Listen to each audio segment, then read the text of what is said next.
아메리카 대륙의 이민사를 들춰보면 사실은 아메리카 대륙의 이민사 전체는 그 원주민에 대한 잔혹사입니다. 그러니까 원주민에 대한 잔인한 역사가 있어요. 미국이나 캐나다의 원주민들의 삶의 고통에 대해서 참 많은 안타까움 같은 것들이 있거든요.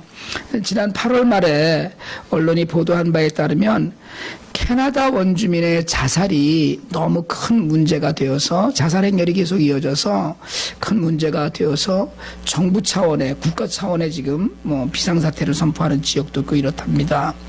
심각한 빈곤, 차별 이런 것 때문에 비원주민에 비해서 원주민의 자살률이 21배가 높답니다. 21배가 높은 거예요. 엄청나게 많이 죽는 거죠.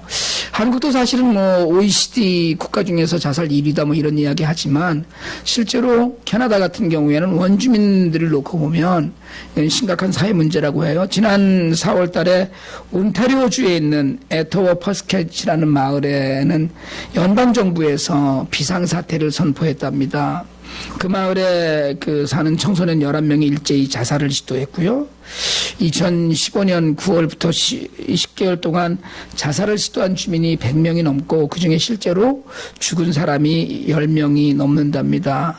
근데 문제는 뭐냐면 이 에토워 피스켓이라는 마을 전체 인구가 2,000명이라는 거예요. 그 중에 그렇게 많은 사람들이 자살을 시도했다는 거예요. 지난 6월에는 다른 원주민 마을에서 12세 소녀 3명이 스스로 목숨을 끊는 일도 일어났고요. 또 캐나다 북부의 작은 마을에서도 3개월 동안에 14살 소년 등 6명이 자살을 했답니다. 44세 이하 원주민의 주요 사망 원인은 자살이고요. 젊은 원주민 남성이 자살할 확률이 100일을 포함한 비원주민 남성에 비해서 10배가 높고 젊은 여성 원주민 여성의 경우는 21배는 높다는 연구 결과가 나왔습니다. 그러니까 이쯤 되니까 캐나다 전역에 있는 원주민 사이에 정말 무슨 자살 전염병이 도는 것 아니냐는 그런 섬뜩한 얘기가 나오고 있습니다. 여러분, 이런 현상이 왜 일어날까요? 이런 극단적인 선택을 하는 현상은 사실은 사회의 양극화라 그러죠. 우리가 빈익빈 부익부 현상의 심화에서 비롯되고요. 가장 중요한 건 희망 없음.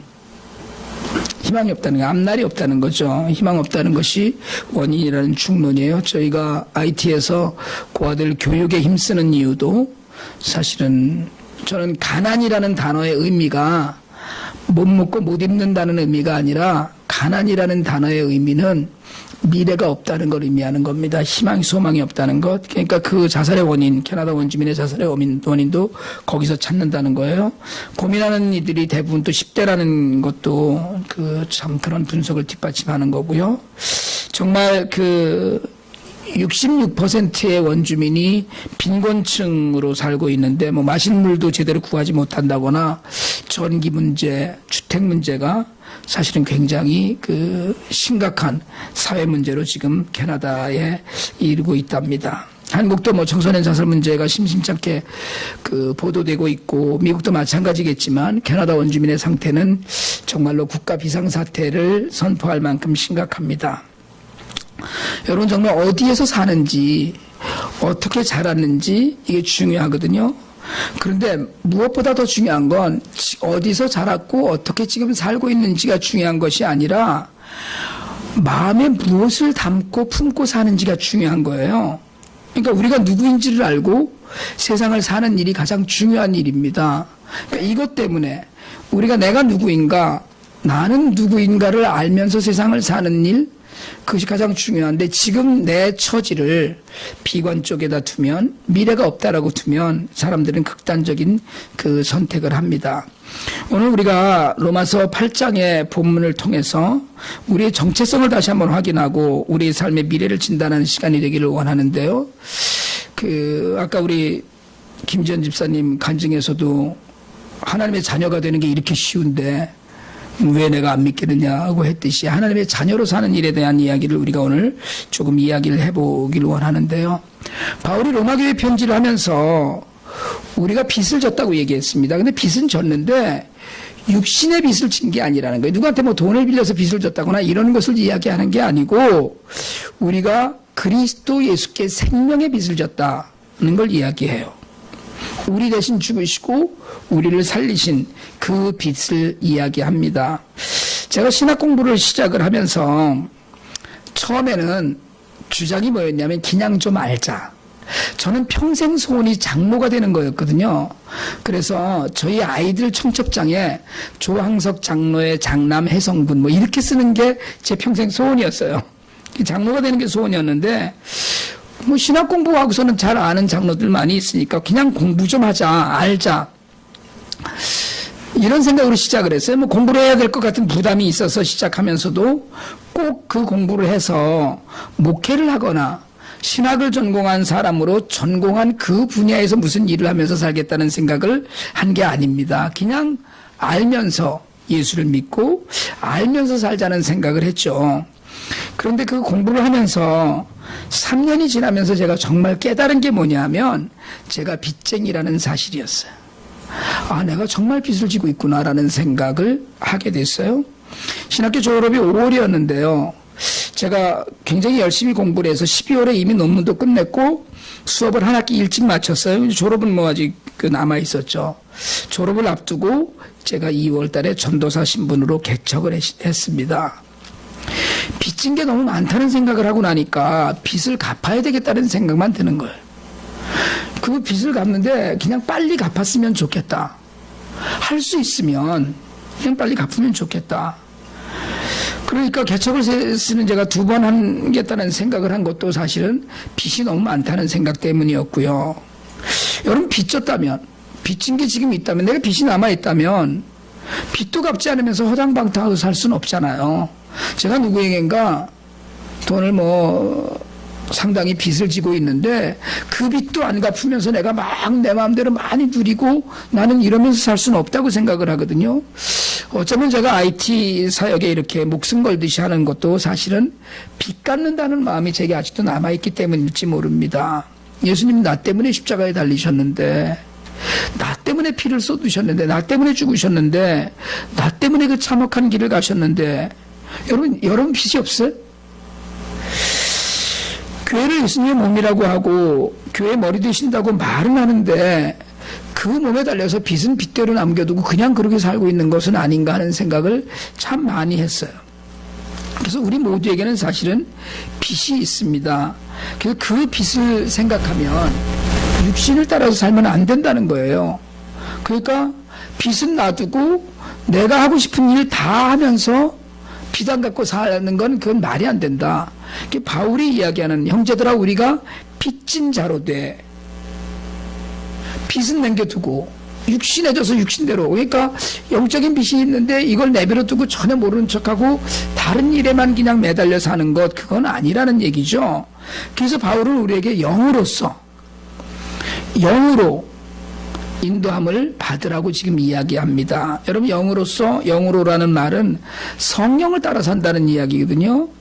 근데 여러분 성령을 따라 사는 게 이게 사실은 쉬운 일이 아니에요.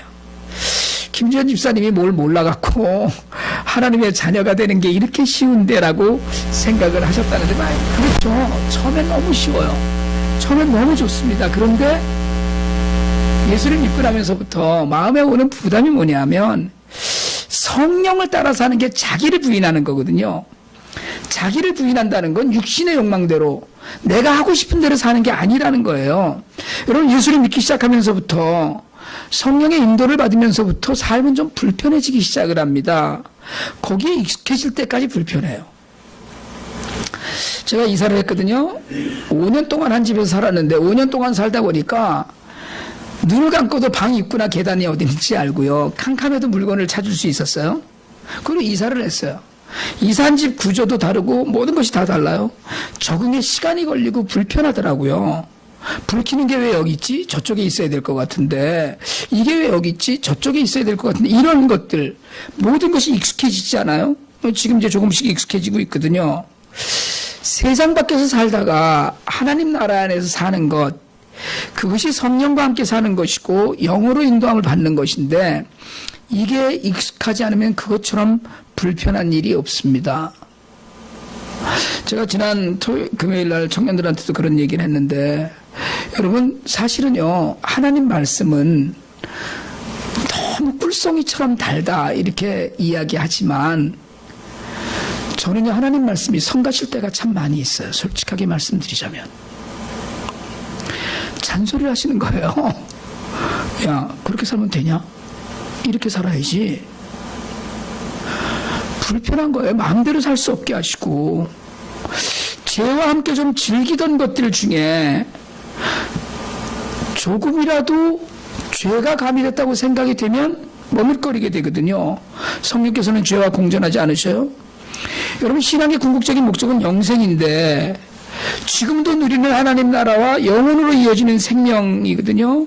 근데 육체의 행실을 죽이고 사는 것, 이걸 지금 요구하신다는 거예요.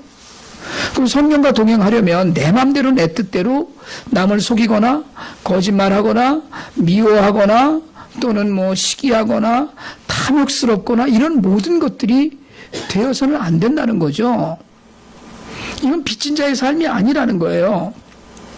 하나님의 아들로 산다는 건 성령의 인도함을 받는 건데, 여러분, 예수 믿기 시작을 했는데 옛날 예수 안 믿을 때나 지금 믿을 때나 아무 변화가 없다면, 그리고 예수를 믿기 시작을 했는데 불편한 일이 하나도 없다면, 여러분, 솔직하게 말씀드리면, 과장되게 얘기하자면 그건 믿는 게 약간 가짜일 수도 있다는 의심을 해봐야 합니다. 왜냐하면 성령의 인도함대로 살면 그 울타리 안에 들어가야 돼. 익숙할 때까지. 진리를 알지니 진리가 너희를 자유케 하리라. 아니, 그건 진리 안에 완전히 들어갔을 때 자유로운 것이지, 알아가는 과정은 힘들어요, 사실은. 나름 깨끗하게 하고 생각을 하고 산다면, 여러분, 예수 안에 깨끗한 인생이 없거든요. 나는 그래도 말씀을 내가 잘 지키고 잘 생각하고 산다면 그건 교만한 거거든요. 완전한 사람이 어디 있어요? 하나님 말씀대로 사는 사람은 없습니다. 그런데 우리는 이만하면 됐다 하고 살아요. 내가 이만하면 됐지. 그러니까 그걸 교만이라고 질타하시고 질책하셔요. 바울은 오늘 13절에서 영으로서 몸의 행실을 죽으면 산다고 하고, 몸의 행실이에요. 그게 다. 이만하면 됐다. 나도 잘하고 있다. 나도 이만하면 깨끗하다. 젊은 관원이 와서 하나님을 사랑하고 부모를 공경하고 얘기했더니 그거 다 내가 지켰습니다 얘기하잖아요. 다 지켰다는 것 자체부터가 이미 망가진 인생이라는 거예요. 14절에서 하나님의 영으로 인도함을 받는 사람은 곧 하나님의 아들이라고 했어요. 여러분, 성령으로 인도함을 받으면 영원히 사는데, 그냥 영원히 사는 것이 아니라 16절 말씀대로 우리가 하나님의 자녀가 된다는 거예요. 성령의 인도함을 받고 하나님의 그 말씀대로 사는 거예요. 옆에 분 보실래요 한번? 당신도 하나님의 딸이군요. 시작. 아니, 남자 보고 또 딸이군요 이러지 말고, 남자 보고는 아들이군요. 한 번만 더 하세요. 당신도 하나님의 아들이군요. 시작. 근데 뭐 또 뒤 끄트머리에 별일이네 이런 걸 말을 붙이는 것 같은 뉘앙스를 주고 그러셔요. 여러분, 예수를 믿기 시작하면서 사람들은 자신이 빚진 게 있다는 생각을 하게 되고요. 그리고 성령의 인도함을 받으면서 자신이 하나님의 자녀라는 정체성을 확신하게 됩니다. 그래서 우리는 드디어 하나님을 아빠, 아버지라고 부르게 되었어요. 여기서 이 아빠는 한글 아빠가 아닙니다. 이 아빠는 ABBA, 히브리어 아빠예요. 그래서 영어 성경에도 어디입니까? NIV에도 보면 ABBA, 아빠, father 이렇게 썼어요. 양자의 영을 봐서, 그러니까 우리가 아답트돼서 그래갖고 이제는 하나님을 아빠, 우리가 이야기하는 아빠와 같은 의미, 같은 그 발음이에요. 히브리어예요. 그래서 주이시의 사람들이, 유대인들이 근처에 있다가 혹시 아이가 아빠라고 부르면 그건 정말 아빠를 찾는 거예요. 똑같은 이야기입니다. 하나님의 자녀가 됐기 때문에 우리가 아빠, 어린아이처럼, 한국말에서도 아빠라고 하잖아요. 어린아이처럼 그렇게 부른다는 거예요. 애가 민혁이가 만약에 아버님 이렇게 시작하면 이제 그때부터는 집 나간 애가 되는 거거든요. 아빠라고 부를 때가 애잖아요. 그 자녀라는 거예요. 여러분, 우리가 기도할 때나 아무 감각 없이 늘 하는 것처럼 그냥 하나님 아버지라고 불러요. 주기도문에서 배웠지만 우리가 그냥 하늘에 계시는 우리 아버지요 라고 해요. 여기에는 우리는 이걸 너무 자주 하다 보니까 아무 감정도 그러니까 그래왔습니다. 그렇게. 근데 여러분, 마가복음 14장 36절에서 예수님도 기도하실 때 아빠, 아버지라고 부르셨거든요. 우리가 하나님을 아빠라고 부를 수 있는 것은 자녀 삼아주신 양자의 영을 주셨기 때문인데, 입양해서 만들어주신 거예요. 그러면 여러분, 그러면 어떻게 됩니까? 하나님을 아버지라고 부르게 됐으면 그럼 든든해지는 거죠. 내가 혹시 안 돼도 아버지가 계신 거예요. 나는 혹시 오늘 뭘 좀 가진 게 없고 불편한 일이 좀 있어도 나한테는 아버지가 계셔요. 어떤 아버지요? 우주를 만들고 당신의 아들을 나 때문에 십자가에 못 박을 정도로 사랑하신 아버지가 내게 계신 거예요. 내 삶이 반드시 죽을 수밖에 없는데 나 하나 살리자고 모든 것을 쏟아부으신 아버지가 내게 있다니까요. 여러분, 이게 복음이에요. 기대하면서 살 수 있는 거거든요. 혹시 오늘 좀 없어도 우리 아버지 많이 있는데 여러분, 이게 돼야 되거든요. 거리에서 헤매고 돼지 주염 열매를 제대로 먹지도 못하고 살았던 탕자에게도 돌아갈 아버지의 집이 있었잖아요. 아버지가 있는데 여러분, 이게 기대와 소망을 주는 거예요. 저는 자살률이 너무 높아서 비상사태에 이른 캐나다 원주민에게 지금 필요한 건 복음이라고 분명히 믿습니다. 복음이 제대로만 전해지면, 복음을 알면, 그래서 하나님의 자녀가 되면, 하나님을 아빠라고 부를 수 있다면, 그 자녀를 끔찍하게 사랑하신 하나님의 깊은 사랑을 만난다면, 여러분, 그러면 든든함, 기대, 소망, 이런 게 늘어나지 않겠어요? 당장 좀 굶어도, 당장 좀 헐벗어도, 당장 좀 어려워도 그래도 아버지가 있으니까 그 아버지가 대단한 분이거든요. 그 기대만 있으면 되니까요. 이용규 선교사님 간증에서 들은 이야기예요. 이런 이야기가 있더라고요. 필리핀 오지에 어느 마을에 가난한 어린 소녀가 있었습니다. 매일 맨발이었어요. 맨발로 다녔어요. 근데 이 맨발로 다니던 소녀가 전도를 받고 예수를 영접하고 예수님을 믿기 시작했어요. 그러니 소녀의 삶이 달라졌어요. 예수를 믿고 너무 행복했어요. 신발이 생긴 게 아니라 기쁨이 생겼어요. 늘 맨발로 다니니까 다른 아이들이 같이 잘 놀아주지도 않았거든요. 그런데도 애가 늘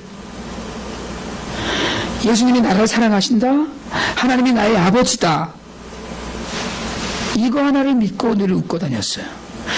예수님은, 하나님은 신발을 신고 있든 벗고 있든 사랑하신다는 걸 믿었어요. 여러분, 좋은 걸 갖고 있든 모자라든 하나님 사랑하신다는 거예요. 어느 날 길거리에 있던 할아버지가 지나가는 말로 애에게 물었습니다. 얘, 너는 뭐 인생에서 뭐가 그렇게 즐거워서 이렇게 웃고 다니니? 애기가 대답을 했어요. 예수님이 저를 사랑하신대요. 할아버지가 대뜸 얘기해서, 야, 그 예수라는 사람이 너를 사랑한다면 너는 왜 맨발로 다니니? 그렇게 물었어요. 이 아이가 대답을 했고, 그 대답을 듣는 할아버지가 그날부터 교회에 나오기 시작했어요. 크리스마스가 돼서 세례를 받는데 이 할아버지가 고백을 했습니다. 그 맨발의 여자아이가 자신에게 했던 이야기를 들려주었어요. 그 아이가 할아버지에게 한 대답이에요. 할아버지, 하나님이 이미 제 신발을 준비해 놓고 계셔요. 단지 그것을 전달해 줄 분을 못 만났을 뿐이에요. 여러분, 이게 기대의 소망 아닌가요? 이게 자녀된, 하나님의 자녀된 자들의 삶 아닌가요? 다 준비해 주셨는데, 다 갖고 계신데, 다 넘치게 있으신데, 아직 때가 안 돼서, 아직 우리가 준비가 좀 덜 돼서 그냥 그렇게 있는데, 여러분, 그렇다고 지금 기죽을 일도 아니고, 그렇다고 아버지가 아닌 것도 아니잖아요. 애들이 원하는 대로 다 줍니까, 우리는? 서정이도 오늘 별로 유쾌하지 않은 표정인 것은 제가 보기에 자기가 원하는 걸 다 주지 않아서이고, 승훈이도 오늘 별로 유쾌하지 않은 것은 먹기 싫은 야채를 먹으라고 그래서이고, 원하는 대로 주는 것이 아니잖아요. 여러분, 그 아버지예요. 우리에게도 하나님을 믿고 자녀로 사는데 자녀다운 기대는 하고 삽니까? 우리가 믿음은 하나님의 자녀로 사는 것은 여러분 쉽고 편안한 일이 아닙니다. 그러나 쉽고 편안하진 않지만 하나님의 자녀로 사는 일은 기대하고 소망하고 바라고 사는 거예요. 하나님과 함께, 예수님과 함께 고난도 영광도 함께 누리면서 가족으로 산다는 믿음이 있다면 여러분, 그 믿음 하나로 우리의 삶은 지금보다 더 풍성해지지 않겠어요? 지금은 내 기대에 미치지 않지만, 지금 내 뜻에 어긋나지만, 아직 딜리버리 되지 않은 신발처럼 그렇게 준비되어 있는 것에 대한 하나님의 은혜를 여전히 우리가 사모하면서 살 수 있지 않겠냐는 거예요. 오늘 본문 마지막 17절입니다. 우리 한번 같이 한번 읽읍시다. 시작. 자녀이면 또한 상속자, 곧 하나님의 상속자요, 그리스도와 함께한 상속자니 우리가 그와 함께 영광을 받기 위하여 고난도 함께 받아야 할 것이니라. 하나님을 믿었어요. 자녀가 되었어요. 성령의 인도하심을 받고 하나님 나라의 상속자가 되었습니다. 그리스도와 함께 상속자가 되었어요. 그런데 영광만 있지 않은 거예요. 영광만 있지 않아요. 고난도 있어요. 여러분, 예수님을 믿고 기쁨을 누리지만 신발은 여전히 오지 않아서 아직도 맨발이에요. 그러나 그것이 아무것도 아닌 것은 하나님의 자녀라는 영광은 고난을 통과해야 되기 때문이에요. 훈련 받아야 돼요. 익숙해져야 돼요. 하나님의 말씀에, 하나님의 뜻에, 하나님의 삶의 방식에, 하나님의 요구하시는 것에 내가 익숙해져야지만 그냥 아주 쉽게 그렇게 넘어가는 것이 아니라, 여러분, 예수 믿으면 십자가를 지라고 그러잖아요. 십자가가 있어요. 분명히 우리에게 유익한 고난이 있다는 거예요. 하나님께서 반드시 통과해야만 할 고난을 주시는 거거든요. 여러분, 아파야만 만나는 하나님이 계십니다. 아픈 사람이 만날 수 있는 하나님의 나라가 있어요. 가난한 사람, 가난하지만 기쁘고 감사한 사람이 만나는 하나님이 따로 계셔요. 여러분, 심피하지 마세요. 신발 좀 안 신으면 어때요? 당당하세요. 그냥 하나님의 자녀니까. 없으면 어떤데요? 여러분, 많아서 그 오는 부작용이 없어서 오는 간절함보다 너무나 큽니다. 여러분, 정말 혹시 우리가 간절함이나 절실함을 놓치고 있지는 않나요? 요즘 하나님께 간절히 매달려 기도해 보신 적이 있으십니까? 기도하면 응답하신다는 건 믿고 계셔요, 혹시? 지난주에 IT 허리케인 때문에 정말 간절히 기도했어요. 정말 열심히 기도했죠. 기도하고 나는데 깜짝 놀라는 거예요. 아니, 어떻게 이런 일이, 아니, 제가 그래놓고 어떻게 이런 일이 이렇게 해놓고 너무 창피한 거예요. 아니, 기도했는데 기도한 대로 됐다고 놀라는 건 뭐예요? 기도한 대로 된 거거든요. 다들 염려했거든요. 바로 지척으로 지나갔는데 허리케인이. 이런 일이 그렇게 흔하게 있는 일이 아니에요. 기도했는데, 그런데 우리는 기도한 대로 허리케인이 지나갔다고? 그것 때문에 놀래요. 왜요? 당연히 그냥 지나가야 되잖아요. 기도했으니까. 간절히 기도해 본 적이 없으니까 어쩌다가 간절히 기도하고 나면 그 기도가 응답이 돼서 놀라는 거예요. 깜짝깜짝 놀라는 거예요. 어이, 어떻게? 여러분, 고난을 통해서 하나님께서 부르십니다. 우리 일이 잘 되지 않아서 하나님 앞에 매달려요. 제가 전에도 말씀드렸잖아요. 요즘 저희가 새벽 기도가 없으니까 그렇지만, 전에 목회하면서 새벽 기도가 있을 때 안 나오던 청년이 갑자기 새벽 예배에 나오면 가슴이 철렁한다니까요. 저기 또 무슨 문제가 있어 지금 새벽 예배를 나왔어? 여러분, 우리의 간절한 기도를 통해서 하나님께서 일하시는 것을 보면서 우리가 하나님의 자녀인 것을 확인하실 수 있길 바랍니다. 여러분, 바라기는 예수 잘 믿으시길 바랍니다. 하나님의 자녀라는 정체성을 잊지 마시길 바랍니다. 믿지 않는 사람과 믿는 사람의 차이는 우리가 정말 빚진 사람으로 사는가, 나는 빚이 없다고 생각하면서 사는가, 성령께서 우리를 인도하시도록 내어드리는가, 성령님은 쉬시라고 하고 내가 내 뜻대로 살고 있는가. 고난이 닥쳐올 때 고난 앞에서 슬픔도 기쁨도 다 하나님께 드리고 그리고 넘치는 감사를 드리고 있는지 여러분 거기에 믿음과 불신의 차이가 있어요. 여러분 바라기는 늘 물어가면서 진정한 하나님의 자녀로 사시는 복을 누리시길 축복합니다. 늘 물어보세요. 내가 정말 아빠, 아버지라고 부르는 특권을 갖고 사는가?